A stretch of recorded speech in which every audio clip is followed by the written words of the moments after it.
911, what's your emergency? 911, what's your emergency? Be advised, Car 4 has control of the pursuit. Proceed with caution.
Hello, everyone, and welcome to Behind the Crime Door. I'm Kristen. For those of you that have not been here before, welcome. Thank you so much for all the love and support that you all have been sending to Tech Death Hippie, one of my moderators and a very, very dear friend for his father. I just wanted to update everyone. He is doing somewhat better, but he is still not out of the woods, and they don't know for sure what is actually going on with him yet. So continue prayers, please, for Tech Death and his dad. He certainly needs those from us, and I know that everyone adores him as much as I do, and so we become a family here. I mean, it's been a year, but everyone cares, I know, about him. So thank you so much for all of that. It means the world to him. And he wanted me to tell everyone. I spoke to him on the phone, and he wanted me to tell everyone that he appreciates all of the prayers and the support. I hope everyone's doing well tonight. Melissa, how are you? Hey, John. How are you, my dear? Hey, help me, Rhonda. How are you? It's okay, Rhonda. My name gets misspelled all of the time. I don't know why. I always would think to spell Kristen with an I instead of an E, but I guess it's just because mine is spelled with an I that everyone wants to spell it with an E, but it's no big deal. Hey, Indy Pam, how are you? Hey, Maria, my dear, how are you? So good to have you with me again tonight.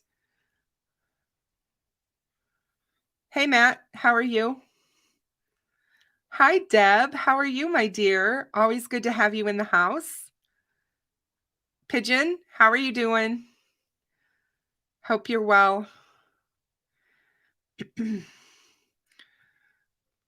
Hey, Grismatically, how are you doing?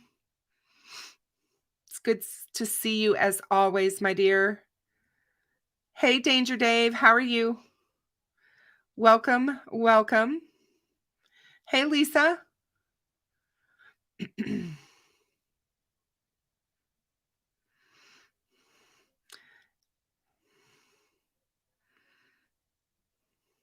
Yeah, Matt, it happens to all of us at some point in time where we have things happen that we don't expect. Hey, Joe, how are you?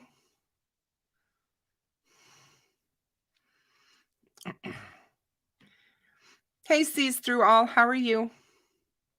Hi, Mitzi. Hey, Country Girl, how are you?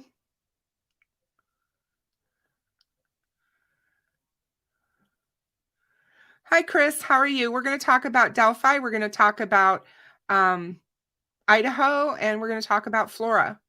So I'm going to talk about all three cases this evening. Hey, Mama T.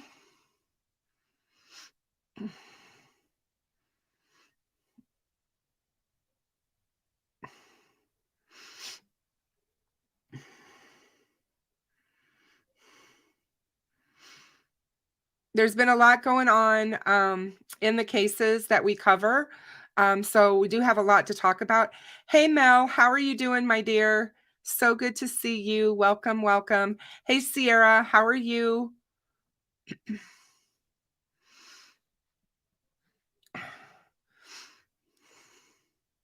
So good to see all of you.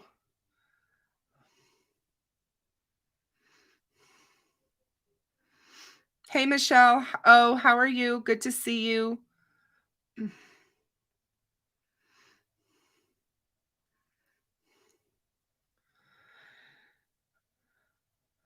Hey, Sean. How are you?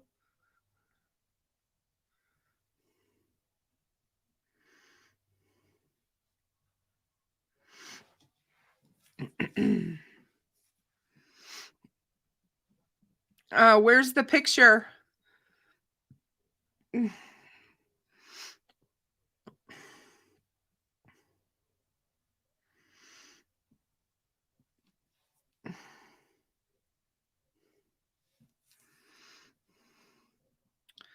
Okay. So it's been an interesting week for me, and been very, very busy. Lots of things going on. Been working a lot on the channel. I did start uploading some shorts. I'm finding that they're kind of fun to do, so probably be doing some more of those as well. I'm learning some new editing software. I'm hoping that that will bring some better quality to my work. So I hope that you guys will like that. Hey, Hoosier. How are you, my dear? So glad to have you here with me. Thank you, Deb. Like I said, I just started. I'm definitely not a pro, but I'm enjoying putting them together. It's good to see you, Hoosier. I hope you're feeling well.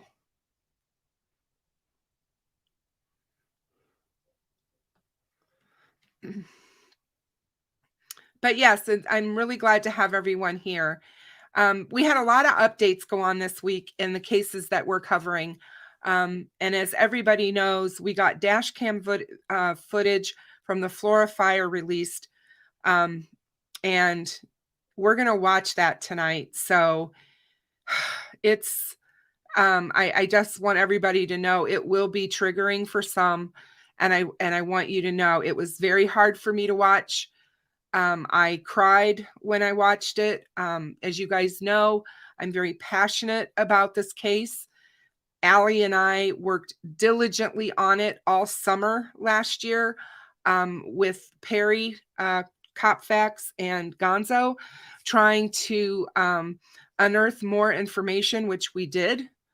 And we were able to get a lot of information on the case. As Allie, if you guys have a chance to check out Unsolved Crimes Uncovered, please go to her channel and look at all of her videos on the fire information in the 6-county area around Carroll County, because it's mind-boggling.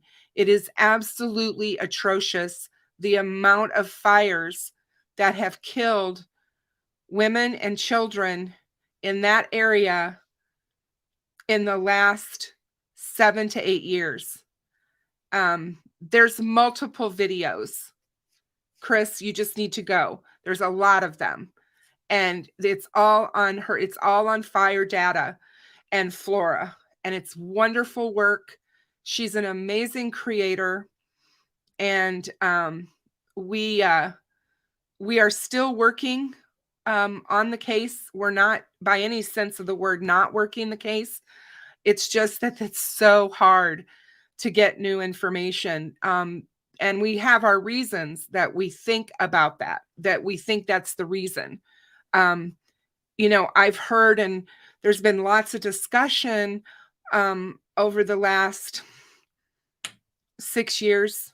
This year will be 7 years in November 21st, and of the Flora fire. And there's been a lot of speculation about why this case has never been solved. And I will say this, I will go out and say this about Flora. Of the two cases between Delphi and Flora, I have always felt that there's corruption around the Flora case. I still believe that to this very day.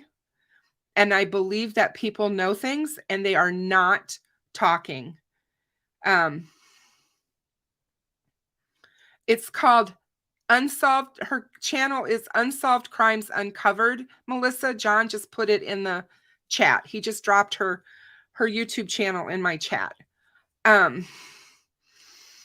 So it's amazing. And Cold Truth, thank you so much for that. We really did work really hard. But it's just amazing to me what's gone on with this case and the number of very suspicious individuals that were close to the case, including firefighters. So there's just a lot of stuff, and we really need to just unpack that. And tonight we're going to get into it a little bit. First off, I want to talk to you guys about something that I thought was interesting. Hold on one second. I don't know if you guys have heard the updates or not on the Kristen Smart case. We know that her case came to a close. The trial was over, and the prosecution won the case. He was supposed to be sentenced Paul Flores was supposed to be sentenced in December. However, the defense asked for a continuation of the sentencing to be, and it was pushed to March, which is next month, because he wanted to file a petition for a new case, or for a new court case, new trial. He hasn't done that yet. The defense has not done that yet, but this week there was some movement on it, and it looks like sentencing is still supposed to go on in March. It has not been moved. It has not been changed from that date. And according to the prosecution, there's really a high bar for them to have to meet to be granted a new trial.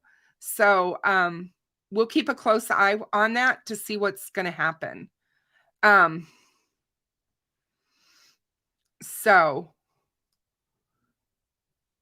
Okay, Matt, thank you. That would be the information that I have on that case right now. And we haven't heard much for the last couple of months. And so I thought that was a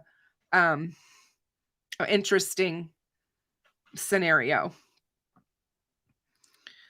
I wanted to talk a little bit about the fact that Bryan Kohberger, there's been a lot happen in the last couple of days, 3 or 4 days, information about him that has come out.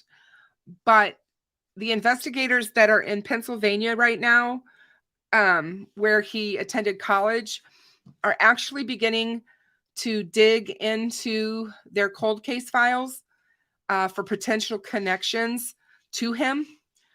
And, you know, the district attorney from Northampton County said, your natural question is always going to be, is this guy wanted? Is this guy, related to any of our cold cases?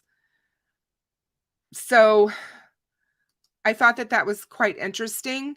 And, they have already confirmed that Bryan has no previous criminal record. But he did say, the district attorney said that he has ordered his staff to review their local cold cases for possible links to Bryan. So what they basically have done is used a crime information center to comb cases that are unsolved for Kohberger's height, weight, his methodology, and other characteristics. But they have not found any connections at this time. And he said, in fact, in respect to Bryan being responsible for any of the cold cases in their county, their investigations have come up completely nothing. But he said they obviously will continue to investigate and pursue any leads that come from this. And they've asked the public if they have any information to please reach out to them. And so the Lehigh County District Attorney Jim Martin, who covers the DeSales University area where Bryan got his undergraduate and master's degrees, they are also doing the very same thing. And they have a regional intelligence center that they use. And so they are combing through these to see if there's anything that might resemble the Idaho case. So I just thought that was interesting. I wanted to let you guys know that is happening because of Bryan's heroin addiction, the fact that he was a loner back then in school, and a former FBI agent has attributed his alleged crimes to an incel complex.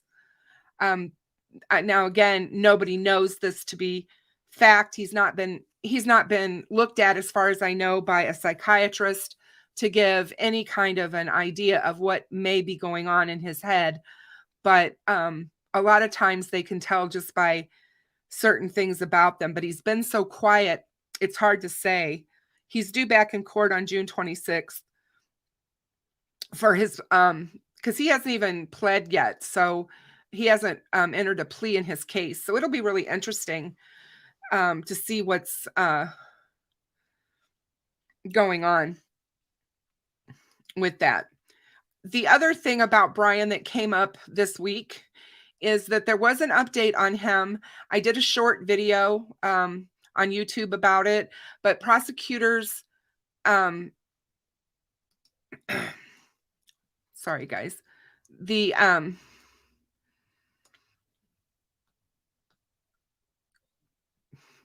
darn it. I think I found that one. They've actually come out and said there's like 3 or 4 sources that have confirmed to News Nation, Ashley Banfield, that Bryan Kohberger was actually fired by Washington State University in December. And she actually gave a timeline of everything that happened during that period of time. And when Bryan started teaching, his TA position was in August of this year. And classes started, I believe, around August 20th, August 19th, something like that. And a month later, Bryan was already in trouble. He had an altercation with his professor that I'm assuming oversaw his teaching assistant position for those of you that aren't familiar, when you go to school to get your PhD or your doctorate, it is tied into a teaching position, usually a teaching associate or a teaching assistant, and that pays for your doctorate. That pays for your PhD. It goes towards your tuition and all of that. So losing his teaching position would have been a huge trigger, in my opinion, for things spiraling out of control for him. He had an altercation with his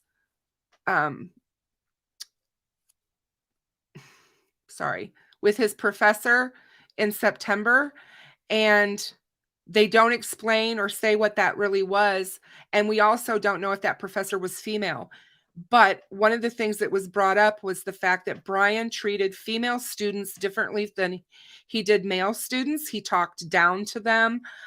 He was rude to them, and he graded them harsher than he did his male students.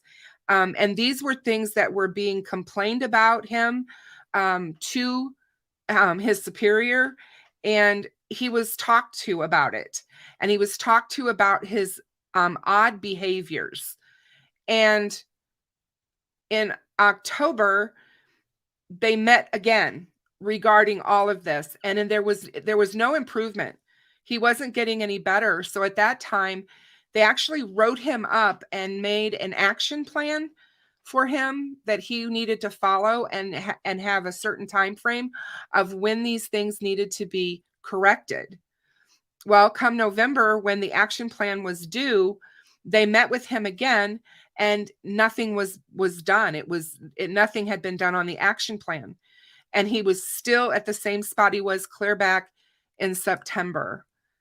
And so on December the 9th, he had a sit down with a professor again. And at that time, there was another altercation between him and this professor. And so 10 days later, they severed the relationship, and Washington State University fired him. And we know that the murders in Idaho occurred on November the 13th. It's around that time that he was being told that he was not meeting any of what the action plans were, and probably being told that, the semester's coming to an end and it's probably not going to be a good outcome for you, Bryan. We don't know if this would have been a triggering event for him, but I guarantee you that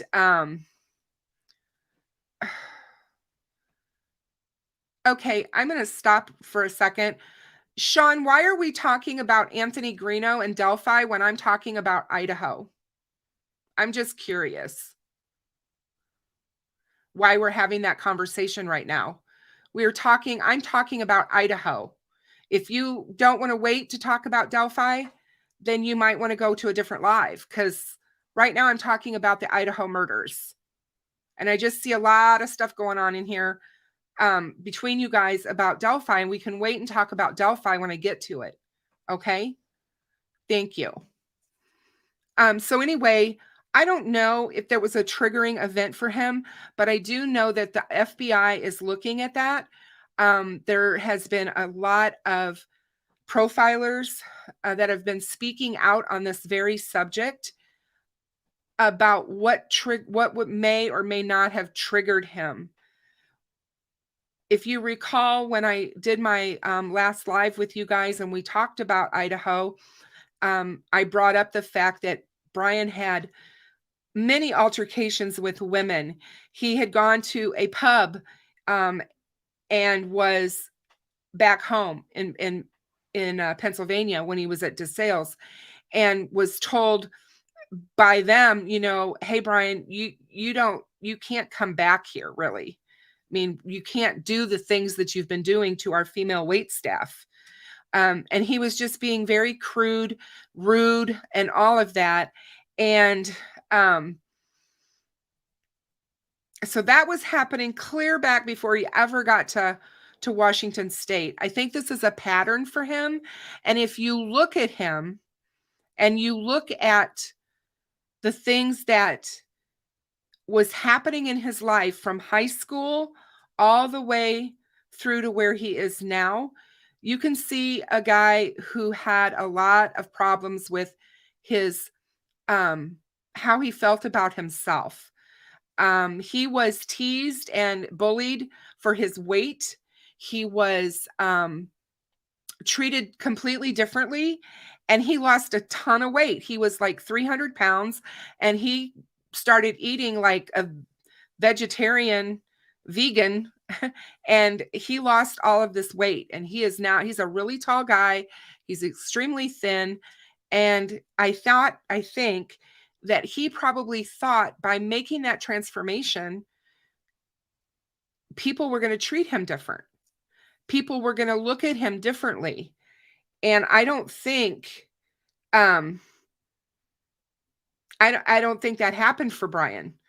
I think his behaviors were still odd and still not right. And he had trouble having relationships. And it looks like he may very well have had trouble having relationships with women. So it'll be interesting to see what actually happens between now and June 26th, I believe, or June 27th is when he's supposed to be back in court. Whether or not he pleads before then, or whether they wait until that. But I think it's going to be really interesting to see what happens over the next few months with that. And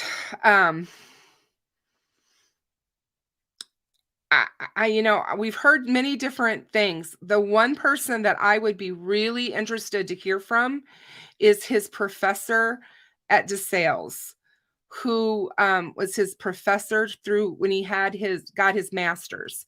And she is an absolute expert in forensic criminology. And I think that she would have a lot to say about who Bryan is, because she wrote recommendations for his doctorate so that he could get into a doctorate program.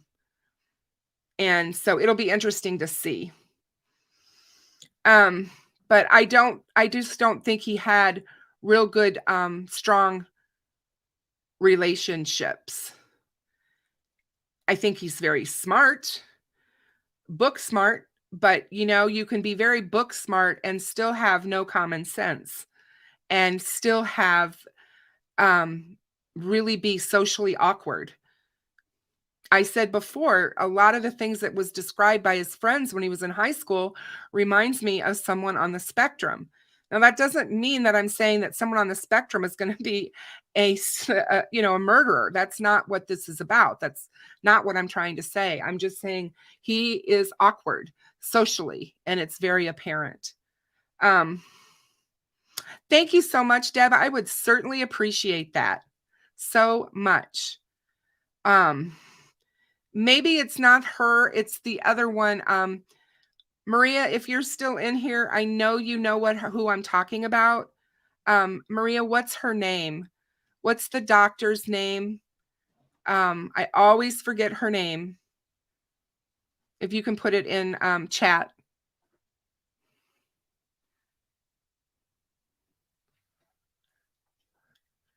$234 feet. Okay, cool. Do I get a hug? I'm not gonna be on camera. You gonna say hi?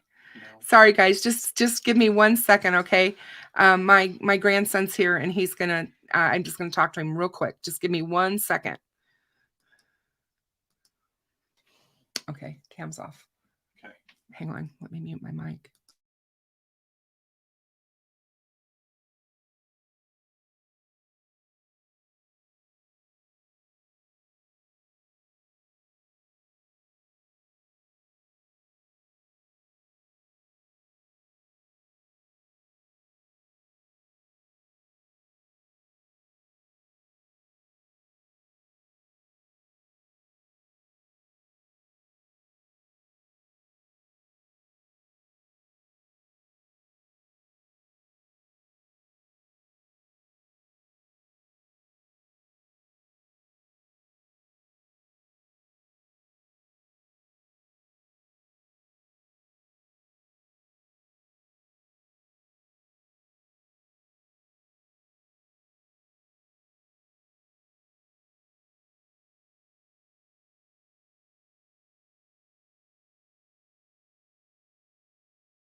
Ian said he would be down to watch it.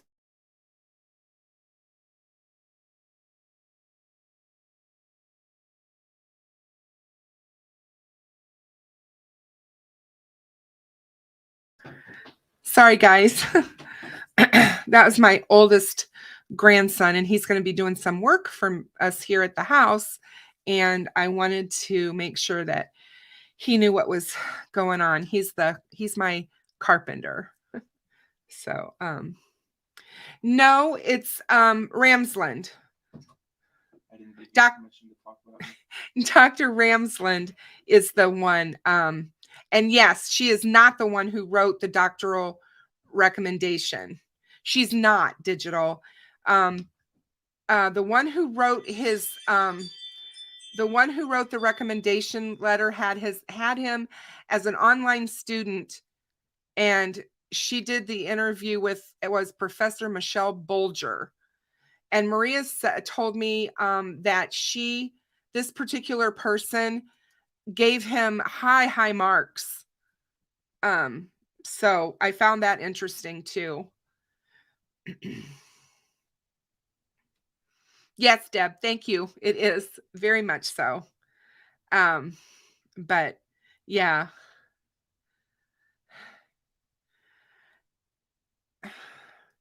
So anyway,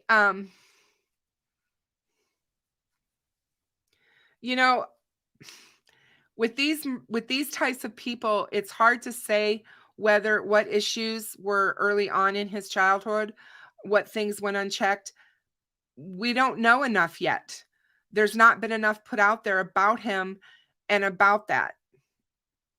But it will be interesting to see what happens with that.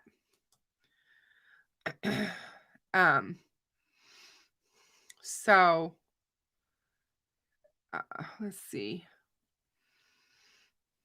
I was just going to go back and see what I missed in the chat. Hold on a second. But yeah, the fact that, just like I said in the last live about Bryan, the fact that he was found throwing trash bags away in his neighbor's garbage, what was that about? What did he take to Pennsylvania? What could he have possibly taken to Pennsylvania with him that he was willing to throw away in his neighbor's garbage? I think that's huge. And the garbage may be huge for him as far as what they were able to find. Because I thought about it, he could have put a lot of things in his trunk of that car and just drove it to Pennsylvania. So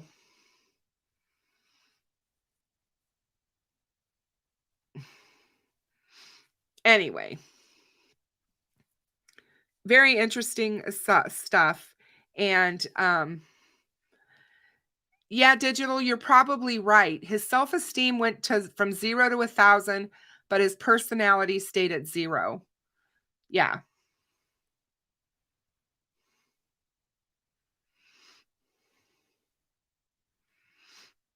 And yeah, I mean, Miracle Heart, you're right. It could have been paper towels with bleach cleaner or rags. I mean, it's very possible. Anything is possible at this point. I just think that it's huge that he did that. Because that's, to me, extremely damning for him. And the fact that they were actually having him under surveillance and actually saw him do it, that's even more damning. So there's a lot, like I said, that we still don't know about this case, but I think that they have a really strong case. The totality of all of the evidence is very strong in that case.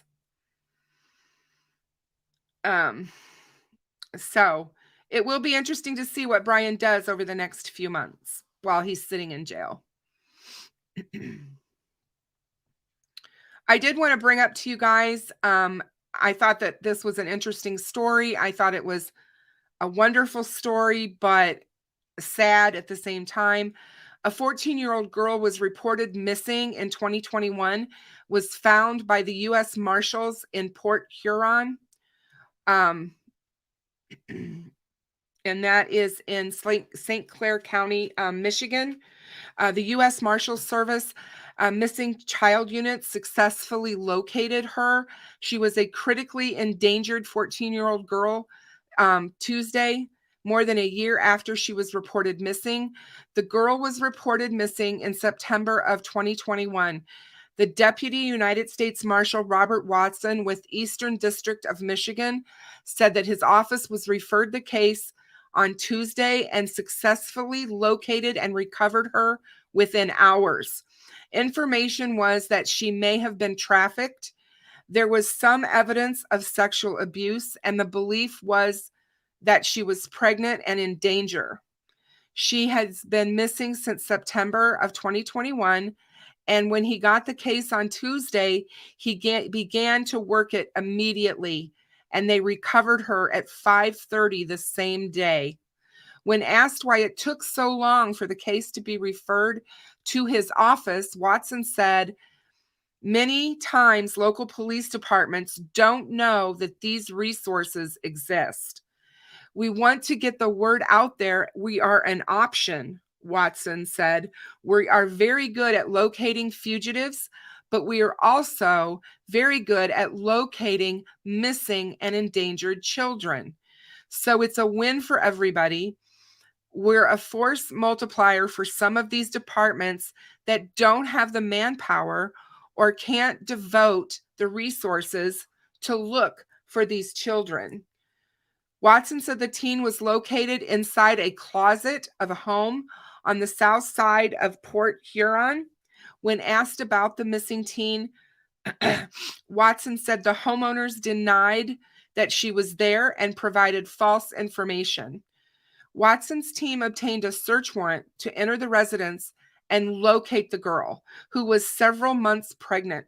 She was taken to the hospital for an exam before being reunited with her father. The missing teen told law enforcement she had been at the house one night and had previously been bouncing around between Port Huron and Detroit.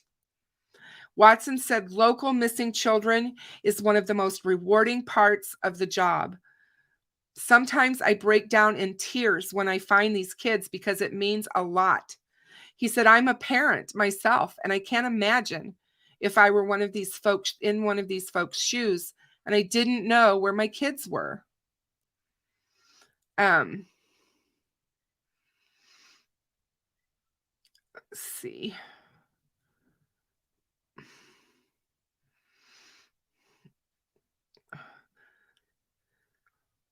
The men and women of the U.S. Marshals Service are parents, their aunts, their uncles, their grandparents, and they take the responsibility of locating and reuniting missing children very seriously. The U.S. Marshals Service is the federal government's primary agency for fugitive investigations. Nationwide, 60 local task forces are dedicated to violent crime reduction by locating and apprehending wanted criminals. So I know a lot of people have asked, what does the Marshal Service do? Well, there you go. They are used a lot in the location of missing children. And I think that that's fantastic, that they can come in and help local law enforcement agencies to, to move their investigations forward. So I'm really happy that this child was found. She's obviously got a lot of trauma. The fact that she's pregnant, she's going to have a lot of trauma and a lot of healing, but at least she's alive. So, and she's reunited with the family that loves her. So I thought that was a great story, and I was really happy when I saw that today, and I wanted to share that with you guys.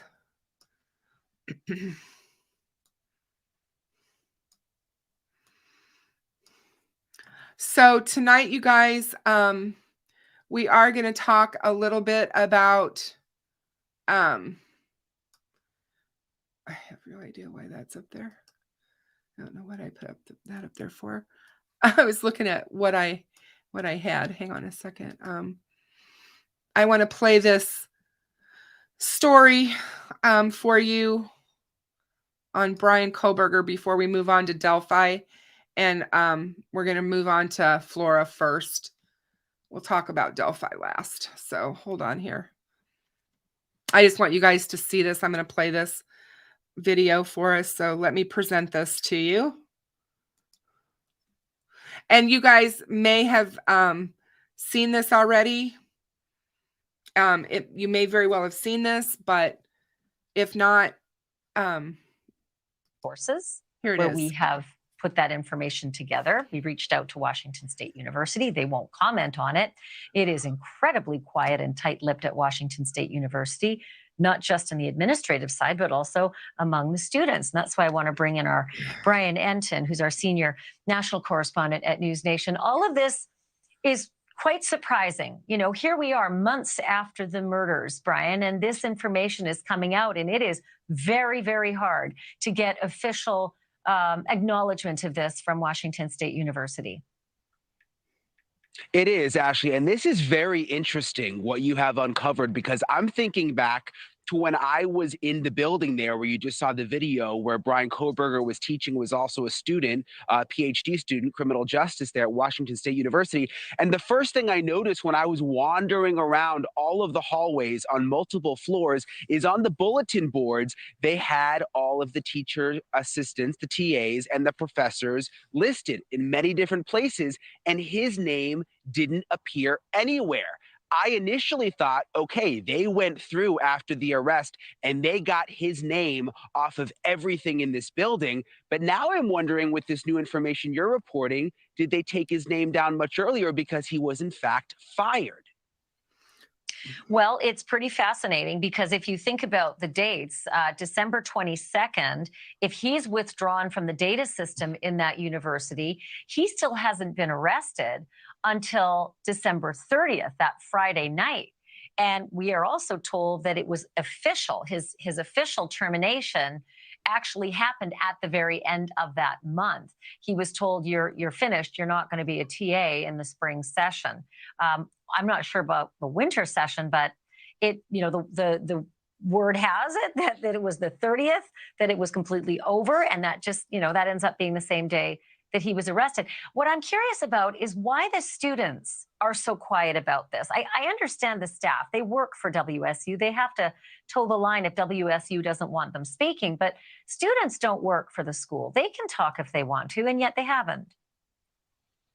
They've talked a little bit, Ashley. They don't want to go on camera when we've been on campus in the past, but they have spoken a little. From what we've gathered, he was a TA of both Criminal Justice 101 and criminal law. We heard from several students along the way that he gave off weird vibes, that they got a creepy feeling from him. We also heard something that matched up with your new reporting tonight, that he was a hard grader.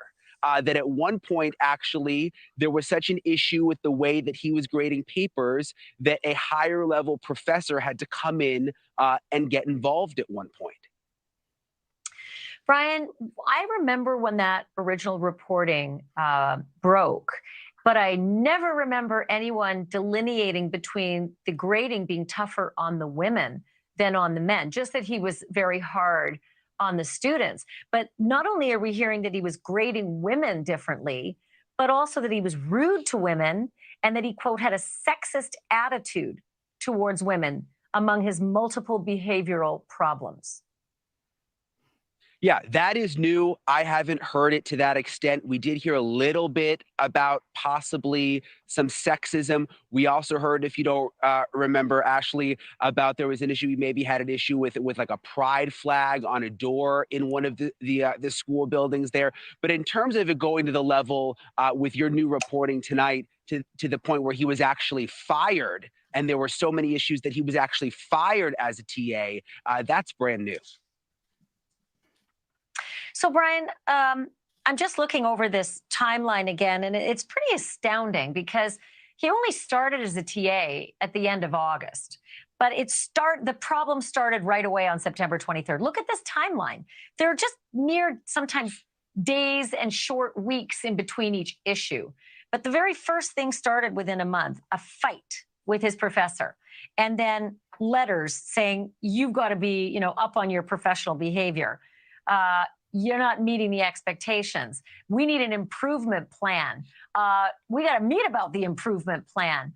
And another fight, like 2 fights with the professor, all in the course of a couple of months, all the while hearing, like not in this timeline, but hearing these reports of being sexist and rude to women and being troublesome in the grading department.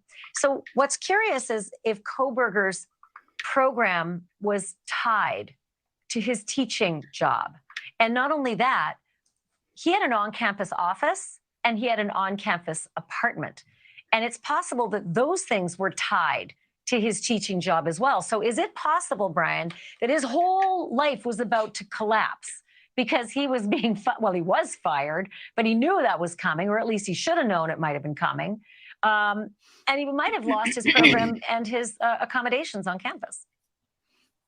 It's a very big possibility. Let's go back and think to the fact that his dad came out to drive with him back to Pennsylvania. A lot of people questioned that. Why would the dad fly all the way over there to drive the car all the way back just for a Christmas break? Why wouldn't he just fly back? Would it even maybe be cheaper? Was there more going on behind the scenes now that we know all of this? Thank you for watching. Go to newsnationnow.com to find News Nation on your television provider. And don't forget to click the red subscribe. Yeah, so thanks, Dave, so much for your super sticker. I so appreciate your dedication to the channel, your loyalty to this channel, and how much you support this channel. Thank you so much. It's so appreciated. Be safe out there tonight while you drive. So yeah, I mean, I agree. I think there's a lot more going on and behind the scenes in the case than we know. Obviously, when we're talking about an employment situation, they're not going to talk about that. Washington State can get into all kinds of trouble talking about that information, but that's stuff that'll come out in court. And it sounds to me like it would have been hard for him to come back. He's going to lose a huge chunk of help that he was getting to pay for his doctoral program. And I believe that those programs are tied to those teaching assistant positions. In other words, that's part of your doctorate. You have to teach in some manner, or you have to do some sort of research, assistant type stuff. And so it'll be really interesting to see. Like I said, there's a lot we don't know. But, and again, this has not been confirmed by anybody. This is all stuff that came out by quote unquote sources that have come out and said this about Bryan. So we do have to remember that as well, right? So it's not anything that's been absolutely confirmed, but I felt comfortable going with it because it was put out in Main Street media. And I felt that that was, if it was good enough for their attorneys to allow them to put it on the air, then it was good enough for me to talk about it. So, and it doesn't necessarily mean anything. I mean, this may not have been a trigger, but I can tell you that a lot of times that's what they're looking for. Something that causes, especially if this person has never committed a crime like this before, something may have triggered what led him to doing what he ended up doing. So Bryan's going to have a long road to hoe in his case, in my opinion. Okay, so let's move on, and we're going to go while we're watching videos. I'm going to give everybody the heads up. We're going to watch the Flora video that we have. And this video is difficult to watch. And so it is very triggering. So be careful as we present it here. I will stop it periodically to discuss some of it. I may play it through. It's 5 minutes long, so I may play it through, and then we may go through it and stop it after that. We'll see how it goes. Because I want you guys to hear it and see it. So let me share my screen again with you. And let's start the video. Story we've covered extensively, but for the first time tonight, you're about to see law enforcement video of the deadly Flora arson fire. More than 6 years ago now, that fire claimed the lives of 4 young girls. They were sisters, ages 5 to 11. Their names were Kiani Welch, Kiriel McDonald, Kiera Phillips, and Kiana Davis. Now, the video you're about to see will be difficult for some to watch, but it provides the clearest picture so far of the valiant but unsuccessful efforts to rescue those girls that night. CBS 4 Chief Investigator Steve Brown has our exclusive story tonight. This story centers on Carroll County Sheriff's Deputy Drew Yoder. He suffered serious injuries attempting to reach the 4 girls killed in the Flora fire. We have only ever heard from the deputy once at a brief news conference 6 weeks after the fire. Some nights it brings tears to my eyes. Sometimes I try not to go past there. But I still think of those 4 little girls standing out there, dancing around, smiling at you, waving at you. This is dash cam video of Yoder responding to the fire. You will only see what the camera is pointed at, but Yoder is wearing a microphone, and at times you will hear much more than you see. Right. Flora police officer Josh Dysinger arrives seconds before Yoder. The first voice you'll hear is the girl's mother, Galen Rose. Where is it? Go upstairs.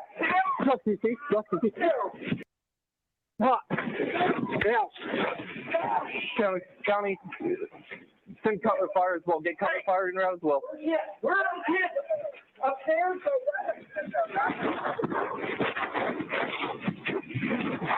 Where's upstairs? Stay around the corner to the left.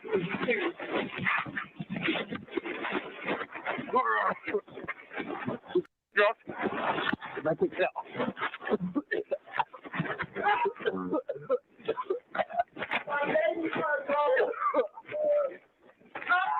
Guys, the medics as well. Josh, you good? Josh, you good? I'm good. You good?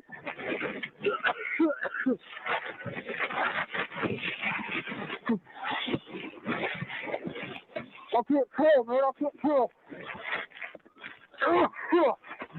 Inside the house, Yoder faced intense heat and thick smoke without protective gear while trying to climb this set of stairs. Then at the top, a landing on the left and another shorter set of stairs leading to the girl's bedroom. The girl's mother desperately tries to direct Yoder around that landing. Yeah, you go around the corner. Please. Let's go. Around the corner. Keep going. But the smoke was too much. Oh my. Guys, send tones. Keep sending off tones, please. We still got 4 kids inside. We can't get inside. Yoder runs back to his car and races to the Flora Fire Department just 4 blocks away. The deputy is also a volunteer firefighter. The drive takes 24 seconds. He exits his car, races in, and yells to get the equipment moving. Hey, we need to roll, dude. There's people inside. For the next 45 seconds, it sounds like Yoder is getting into his turnout gear. He then runs back to his car, races back to the scene with fire trucks just behind him. Hey, they're coming. They're right here, dude. They're right here. They're coming. Both Deputy Yoder and Officer Dysinger quickly put on air packs to re-enter the house. If you look here, you can see one of them entering, crawling on hands and knees. Just seconds later, something has gone wrong.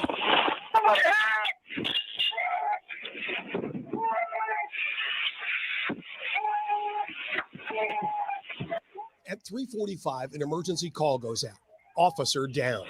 Other firefighters are now working to rescue Yoder while still trying to reach the 4 girls.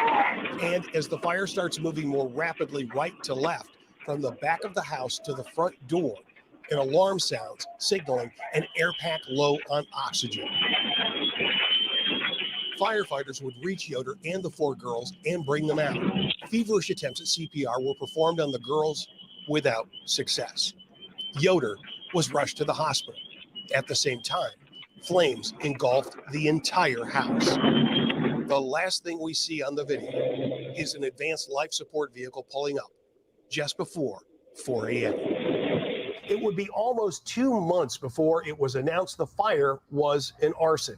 In the 6+ years since, the investigation has not produced an arrest. Before making our final decision to air the dash cam video, we did show it to Galen Rose at her request. She supports airing the video. It is her hope that it will generate tips from the public. They may finally bring this case to a close. Now, that number is 1-800-382-4628. You do not have to give your name to provide information. Steve Brown, CBS 4. That's a lot, guys. That is a lot to take in. There is so much happening in that video. The fact that Drew and Josh were the 2 people that arrived at that fire scene first, being Carroll County deputies, is absolutely ridiculous. That firehouse was 500 yards from that house. 500 yards, you guys. 500 yards.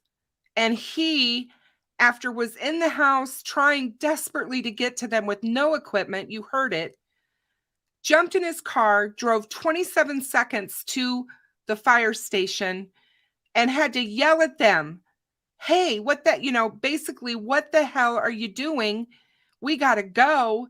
There's 4 people in there. Why he didn't say there's 4 children, I don't know. I don't know that would have made them move their butts any faster, but it's just horrific. Just horrific.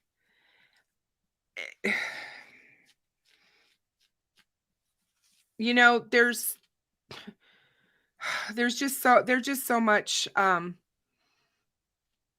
There's just so much. But what Drew did is, he almost died that day. You can hear him in there. Something happened. Something desperately went wrong. He starts screaming. It's like something blew up. Something got hot and blew up. It's just like he had really bad burnt smoke inhalation damage to his lungs. He had burns on his hands. He was in bad shape. He spent I think at least a couple, if not 3 weeks in the hospital. He was just in really bad shape. And I just don't get it. We know now that the fire was intentionally set. We know it was arson. And we know that we have 4 innocent little girls, 4 innocent sisters that didn't have a chance. You know, Kiani, Cariel, Kiana, Kiara, all the sisters, all they wanted to do was live their lives. And someone set that fire, and those girls died that night. And there was a lot of things that went wrong that should never have gone wrong. Where the hell was the ladder? Why was a ladder not put up to the window? Those were brand new windows, by the way, in that house. Brand new windows. One of the first things the firemen did that did arrive, and the first responders that did arrive, they started breaking out the windows on the lower floor. Who breaks out the windows of a house engulfed in flames? Everyone knows that oxygen makes a fire worse. I just don't understand. I will never understand what happened that night in that house. I think it's a little bit clearer now that we see the upstairs, even in the burnout hallway. We now know that it wasn't just a direct line up the stairs to the girls' bedrooms. You had to go up the stairs, and then you had to turn and actually turn again and go up a few more stairs to get to their room. And that's where everything went crazy, because they did make it to the first landing when they first went into the house. He got that far, but they couldn't, the smoke was so thick, they couldn't see which direction to turn. And you can hear Galen screaming outside, telling them which way to go and to please keep going. I can't imagine standing in the street or standing in my yard and knowing that my 4 babies are burning to death and nobody's able to do a damn thing. Exactly, Deb. You know, it is. I mean, it's just incredible. And we also know that the fire was extraordinarily hot because of some of the testing and stuff that's been done and that's been talked about by fire inspectors. That fire was very hot. There is a suit. She has a couple of lawsuits going, and it's one reason why she's not able to really talk about the fire. She talks about the loss of her girls, but she won't talk about really what's going on with the fire. It's really hard for her to do that anyway. This has not been an easy road for her. She felt like she had to leave the city. You have to remember where this is and where Flora, Indiana is. Those that live in that area know what I'm talking about. Flora is known to be very racist, a very racist community. And they don't like to talk about it. You know, they don't like to admit it, but it's there. And it's like a hotbed of this area. And yeah, it has been brought up, the fact that this family was a single mom, you know, a single African-American woman raising her 4 girls by herself. If you could go back and read all of the stuff that was said about her when this happened, it's almost like they want to talk about how horrible Galen was. Like, this was her fault. She went through the most horrific thing a mother could do. She watched 4 of her children die before her eyes. 4 of them, all 4 of them gone in a blink of an eye. So, and the other thing that's so sad about this case, you guys, is that this happened on November 21st, 2016. 2.5, almost 3 months before Delphi. Flora is 9 miles down the road from Delphi.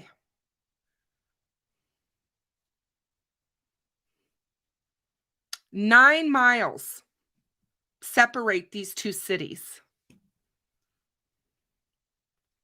And I keep hearing, you know, when Allie and I started investigating Flora way last year, and we started doing videos and talking about it and live streams and trying to get people to talk about it and more creators to cover it. It was so funny how much resistance we had to that in my comments section. People that would come onto my lives and tell me, don't talk about race. This isn't race. This has nothing to do with this case. It has everything to do with this case. And it doesn't take you long once you start investigating it to realize it.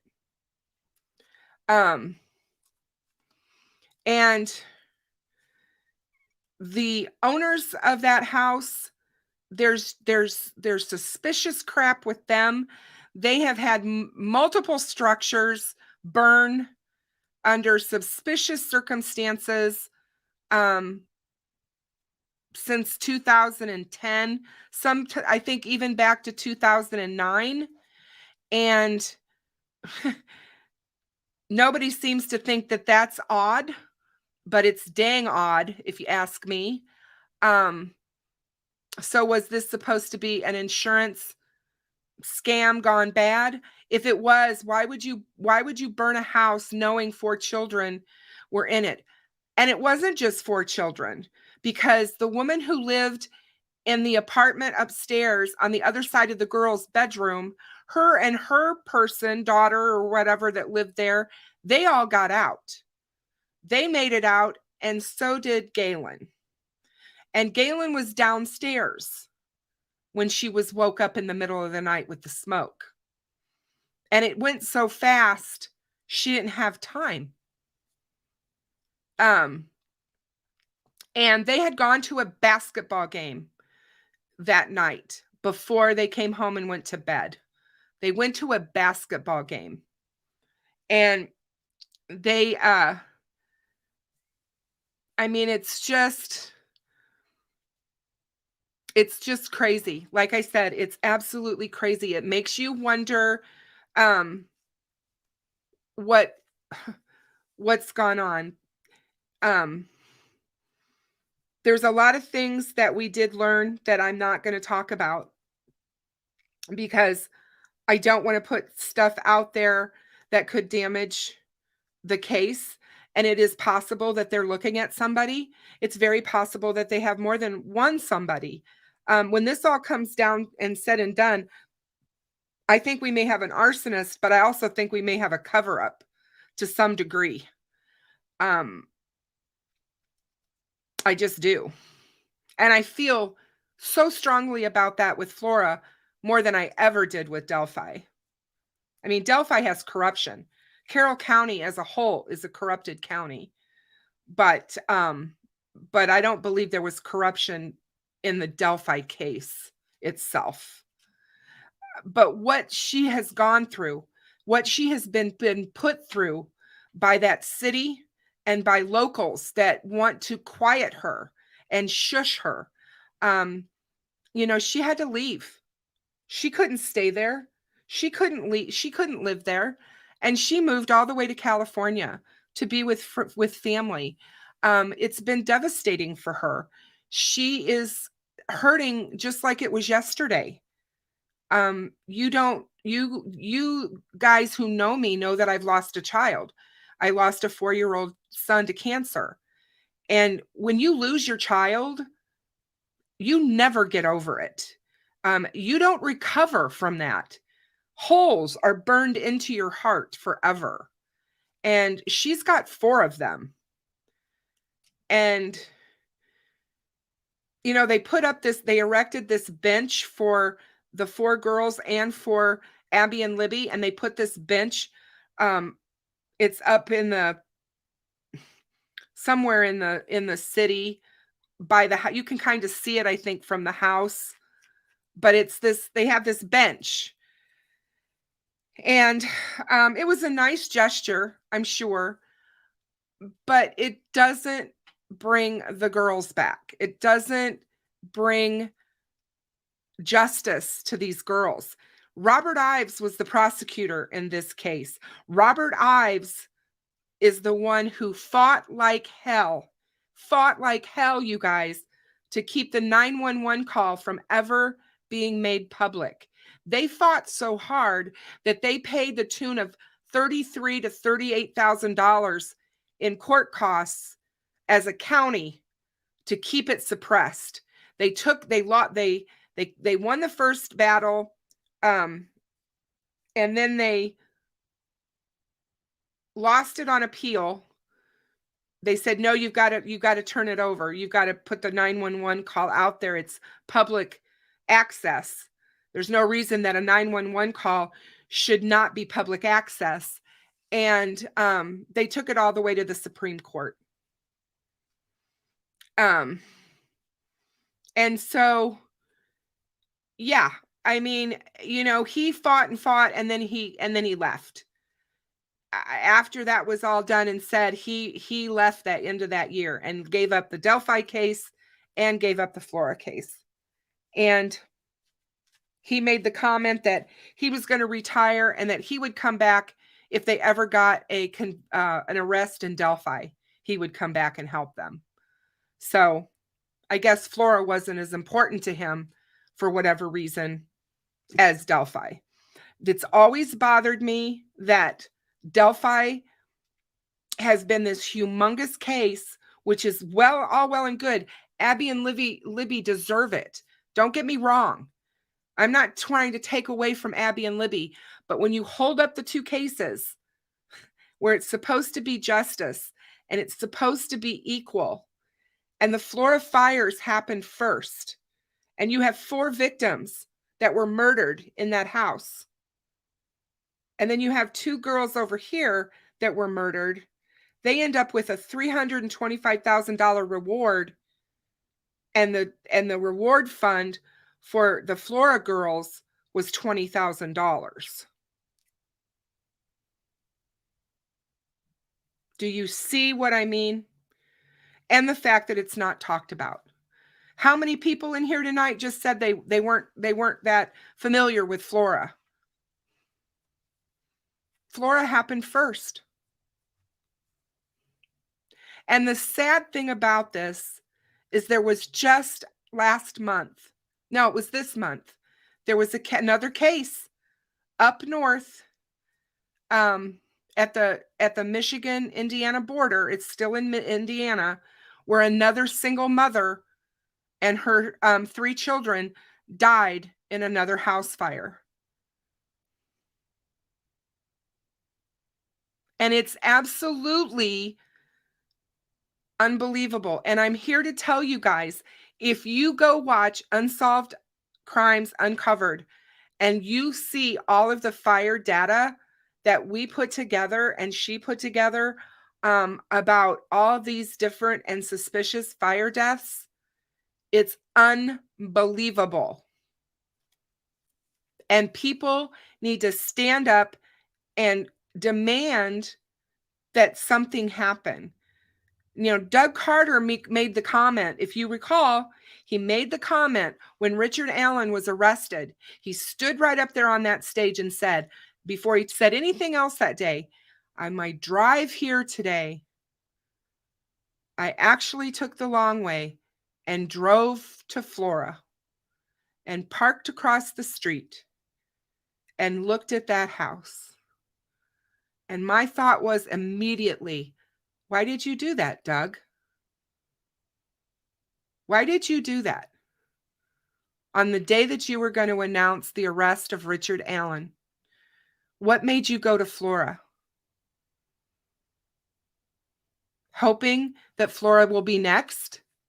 Hoping that, or feeling some sort of guilt that Flora hasn't yet been solved and should be. I know that arsons are very, very hard cases, very difficult cases. They're very difficult to prove. But I also know that we have two different types of arsonists that we should be looking at here. We have the hero arsonist. We also have the arsonist that's a firefighter. And it happens. It's happened in Indiana. Maria was just telling me about a case that she just watched recently on, I think it was on ID, about a fire chief in California who was the hero and rescuing all these people and doing all these great things at these fires, and turned out he was setting them. You know, so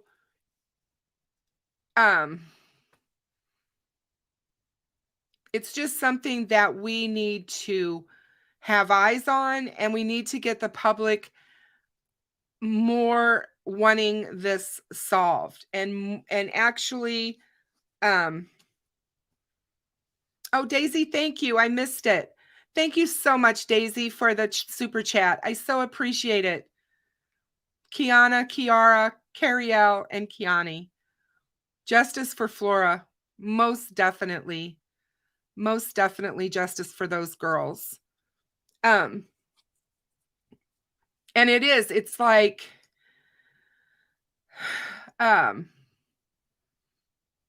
when you really start looking at the Flora case and you look at what happened and what's transpired, and you start looking at all the players and breaking it down, you've got Josh Dysinger, who has been considered the fire hero in this region for years. I can't count how many people he's saved out of fires. I don't think it's a coincidence that he was the first one to arrive at that fire that night. I'm just saying, the guy likes to be the first one there. And that is, I mean, they gave him awards. They've given him awards in the gymnasium and stuff for his heroics. And I think that people need to pay more attention. And I've always thought, if they did realize that it was one of their own, what would they do in this very small, tight-knit community? What would they do? Those are questions that should be asked.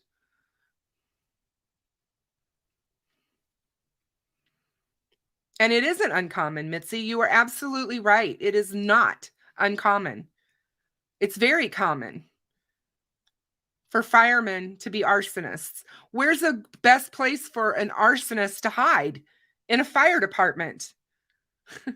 It makes perfect sense. It's kind of like the predators who hide in the jobs around children. What better place? Hey, Frank Meister. How are you, my dear? Good to see you.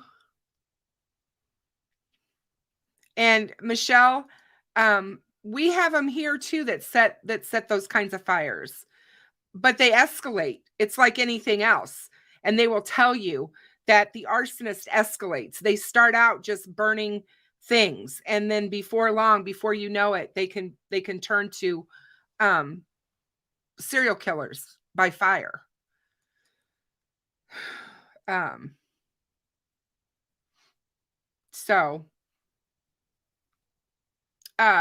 Firemen, the fire starter, the fireman.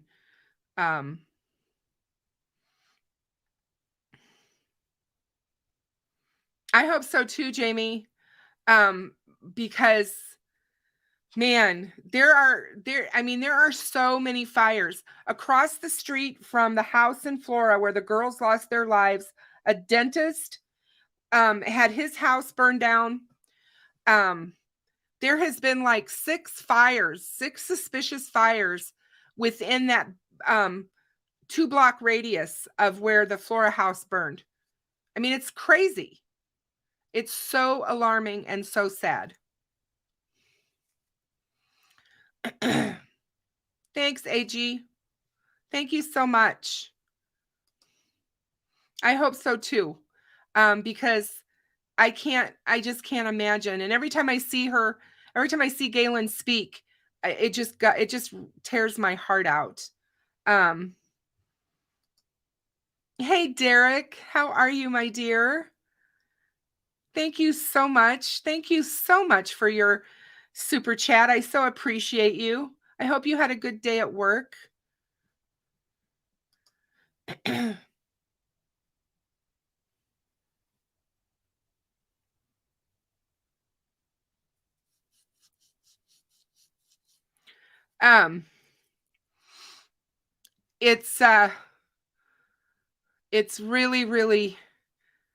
It's really sad. And who was it that said, hang on a second, you guys. I got to go back here for a minute. Hold on a minute. There's something else I wanted to see that I missed. There it is. Michelle O said, a memorial bench is no substitute for non-racist, adequate fire services, and honest law enforcement, and a county that doesn't allow justice without corruption. So well said. I couldn't have said that myself. I mean, that's just amazing. Thanks, Michelle, for saying that, because it's so true. That's interesting. I'm so sorry for your loss. I am so sorry for your loss. And yes, it never goes away.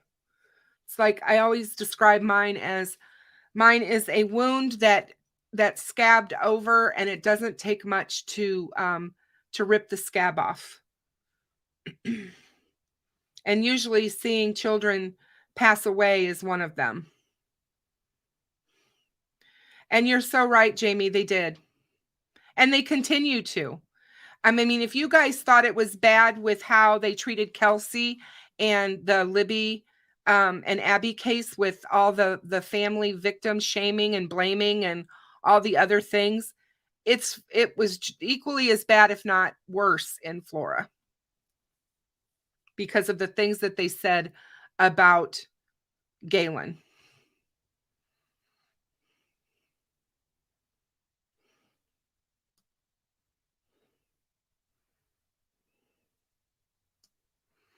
So,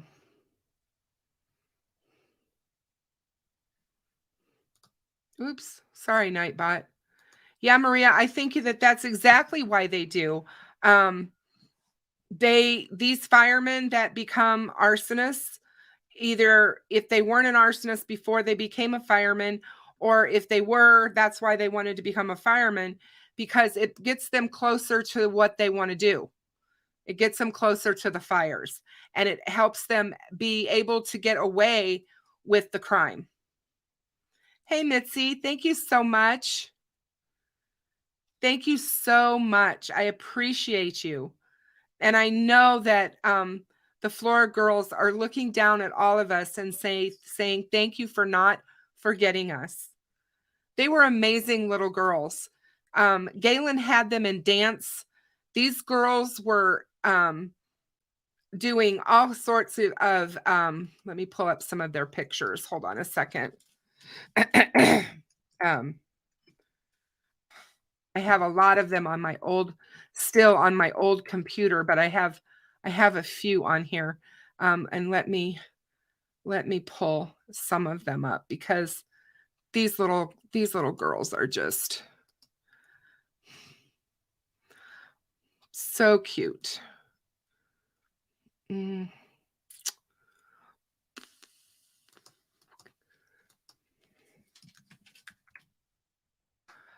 it is. Just give me a minute, guys. I'm just looking for them. Hang on.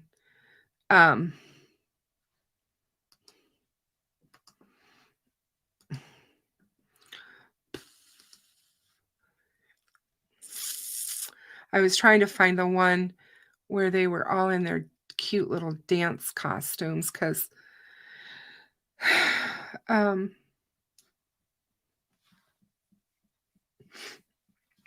here's one.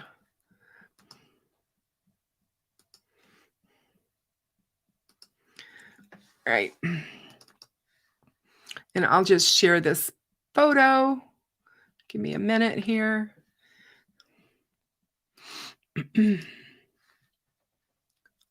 Man.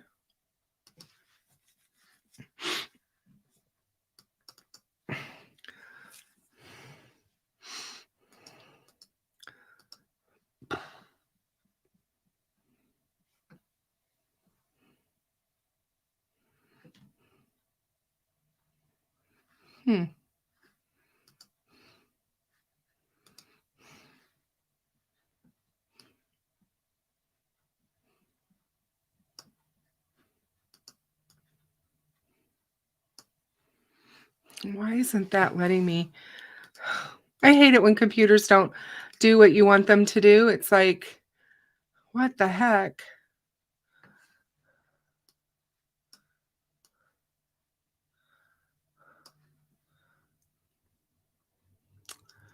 Dang it.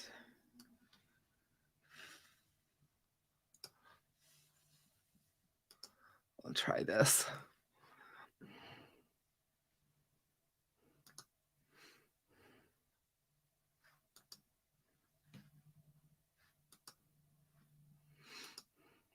There we go. Now I found it. Now I figured it out. There you go. Sorry, guys. So here's the girls, and Galen had them in dance.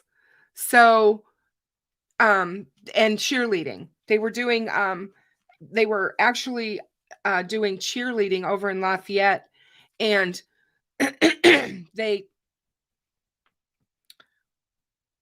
she would take them and to these cheer competitions and stuff. And anybody that does this or has this knows that is not a cheap sport to have your girls in. And she was working, she had a job, she was doing everything she could for these girls. And I think that's a rumor digital. I've never, ever seen anything about that being confirmed. I think that is another one of those rumors that certain sick people like to put out there, but there was no evidence of that whatsoever. And if they were talking about whether it was Kiana, the oldest sister, she was excelling in school. She was excelling in sports. She played basketball. She was cheering. And yeah, as far as I know, there is no truth to that.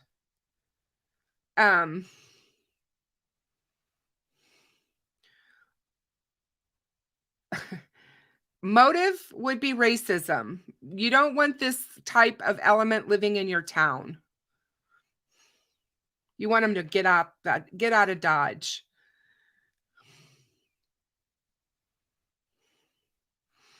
And so there's, we may never know the real motive. I just want to see justice for these poor girls. They did not deserve what happened to them. Drew Yoder talks about how they would stand out on the street corner because their house sits right on the corner of Main Street. That when you drive through Main Street in Flora, you drive right past their house. It sits right on a corner. And they would stand on that corner and they would wave to people. And I'm not saying that, Derek, that it's true or that it's not true. I'm saying I've never seen anything that would corroborate that. Galen's never spoke of that. If it was known, law enforcement hasn't said anything about it or talked about it. And as far as how well she was doing, I would think she wouldn't be doing that well if she was being abused. So that's just my opinion. So I don't understand why there are people out there that feel that they have to peddle those kinds of rumors without anything to back them up. And, we've got the Robert Lindsay's and all of those around Delphi. That's what they live for, is to peddle those kinds of horrible stories about the victims. And it's just, God bless the mom of these 4 little angels and what she's had to wither and all the things that she's had to listen to about her babies, about her life, about how she mothered them, and all of that. So, when you listen to that call, Daisy, it's like you can hear him dying. I mean, it's that horrible. It's that horrific.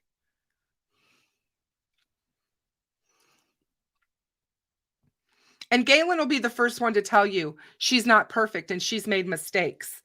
But she didn't deserve what happened to her, and she didn't deserve what happened to these little girls.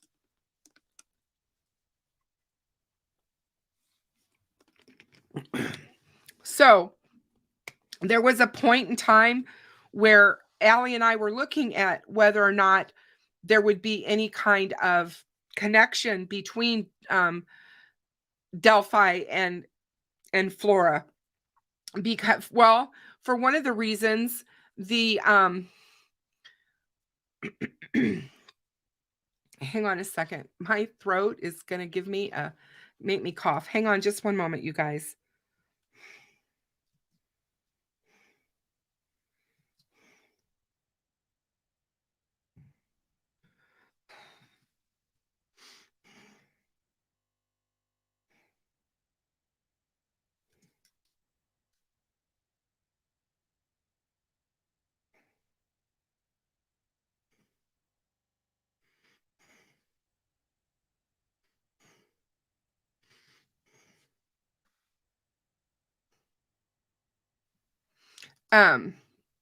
For those of you guys that aren't familiar, one of the things that really bugged us as well about the fires and Delphi and all of this is the Stephanie Thompson fire. So she was a 23-year veteran of the Indiana State Police, you guys. And she also was one of like 4 or 6 lie detector troopers in the state of Indiana that was certified to give lie detector tests. She was stationed out of the Lafayette Post. She was the person who was doing the lie detectors tests on Delphi and on Flora. And she also worked very closely with the officer who committed suicide in Delphi after the girls were murdered. They worked together. So she was, like I said, she was on the force for 23 years. Her and her teenage daughter, 17 years old, Maya Thompson, who was a state champion in swimming, both were killed in a very suspicious early morning house fire in Monticello, which is north of Delphi. And this fire also broke out at 2 a.m. That's another thing about all of these suspicious fires. They all happen in the middle of the night within like a 2-hour window. When firefighters arrived at this house fire, the home was fully engulfed in flames. And that's when they found, after the fire was put out, is when they found Stephanie and her daughter. The Indiana State Police were like horribly shocked, obviously, when this happened. And they were going through unimaginable grief. What is so absolutely horrific about this, too, is that they're survived by her husband and father, who is Judge Jason Thompson. He's a judge. And her sister, Ayanna Thompson. And Ayanna goes to Purdue University. She was not home that night because she was away at school. at Purdue. And Judge Jason Thompson was out of town at a conference. There was a GoFundMe set up for the family. It amassed more than like $27,000, but they called in the ATF. They got involved. That fire still has not been determined the cause. It's suspicious in nature. And they lived in a beautiful home. It was a brick home. I mean, it was absolutely gorgeous, but it was burnt to the ground.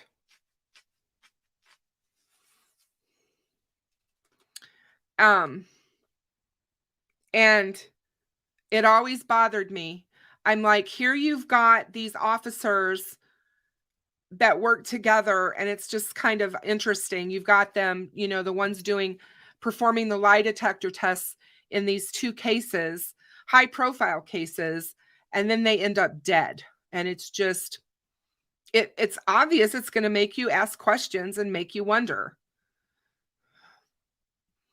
So that's some of the backstory. We'll get into more of it as we begin to cover this case again heavily this year. As I told you, I'm going to be covering it heavily this year, and I intend to. And as far as the Delphi connection, is Richard Allen connected? I don't believe so. I don't believe so at all. So that's where that's at. And then we also know now that Richard Allen, as attorneys, have asked to postpone his bail hearing. And that happened this past week. Oh yeah, Michelle, you are so right. The fire that killed Stephanie and her daughter and all the other coincidences indicates a major corruption. It reeks of it. There really needs to be an investigation, official inquiry into all of it. Trust me, we know. We sent a lot of our information to the Justice Department. We have sent, completely out of the state of Indiana. We didn't even want them to have their hands in it. So trust me, we have asked, we have shown, we have sent documents, we have sent information, everything that we have, we've sent. And here we are, sitting and waiting. And I guarantee you, if you ask Doug Carter or you ask, Liggett, Tony Liggett, the new sheriff, what's going on, in the county, they'll tell you that they're investigating and that, the state of Indiana actually took over the Flora case. It is not in the county's hands anymore. And so I hope that because they released the dash cam, that there's something moving. There's got to be a reason why that was released. So that's what I thought. And I hope, Lisa, that you're right. I definitely do. I hope that you're right. And, yeah, Daisy, somebody is targeting women and young girls. The rate of which these women and young girls are being killed in this area by fire is just crazy.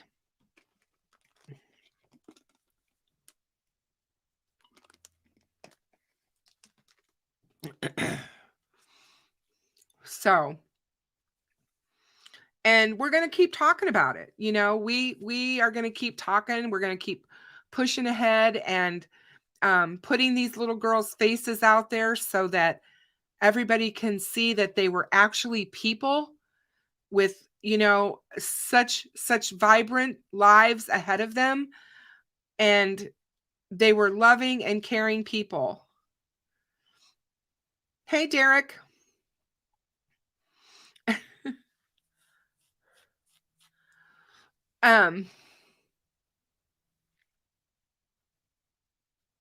Hey, Mandy, how are you? Yeah, femicide. Yep. And that's what Allie has said, that she thinks whoever's doing this has a issue with women. And specifically, women and young girls. But yeah, these cases deserve justice no matter what. No matter what. You guys, you know what? I can't tell you how much it means to share these cases with you. We all know that, you know, I got into this as far as why I started my channel because of Delphi. I didn't also learn about Flora until after I was into Delphi a couple of months, 3 or 4 to be exact. And then I heard about the Flora fires. Then when I started looking into them, I was kind of looking into them side by side. And I got more interested, and more, you know, more things were being talked about online about Delphi. And there wasn't that much out there about Flora. And when I started my subreddit, Delphi's Daughters, back in 2020, I said, you know, I have to, or excuse me, back in 2021, I was like, I have to get eyes onto Flora somehow. And every time I tried, I would be just vilified for talking about it and not being able, you know, everybody had an excuse. Everybody had, it was okay. Exactly, Lisa. It's like, it's okay to talk about Galen and how bad she was, but nobody wants to talk about how bad the landlords were and how unsafe her house was that she was living in, how old and dilapidated it was inside, and that nothing was being done to bring it up to code or to fix things. The fire extinguisher, or the fire, not the fire extinguisher, but the fire alarm, smoke alarm, did not work. That was outside the girl's bedroom upstairs. That is a landlord's responsibility to make sure that those are in working order. There's just so much. And I didn't even think about the zoning. I mean, you know what? Do they want that house on that corner gone so that they can put up a business there? That's a great idea, right? The house is still standing, by the way. Perry, Faxx, and GonZo visited it just last summer. And they were there, and we showed some pictures of that when they came to their last visit to Delphi.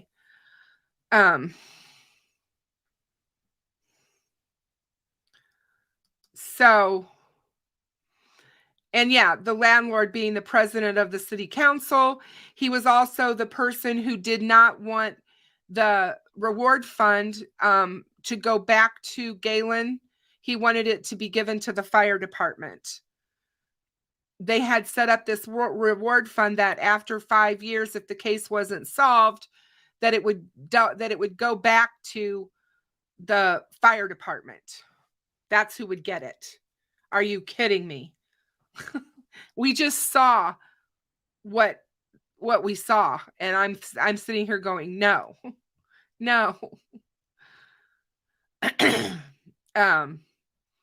So yeah, there's so much to uncover and to talk about Flora and the things that they didn't earn it that day. They absolutely didn't earn it that day. They dropped the ball. But thanks so much, you guys, for hanging out with me. I hope that you all have a good rest of your evening, and be safe out there. Make sure that you pay it forward and always be kind to one another. It doesn't take much to be kind. Do not forget any of the cases that we covered tonight. And keep a watch on my community posts. I will update you on anything I hear there first about Richard Allen and the upcoming case or the court case that's supposed to happen on the 17th. I will make sure that I put something out about that there if I get wind of if it's going to happen or if it's not going to happen.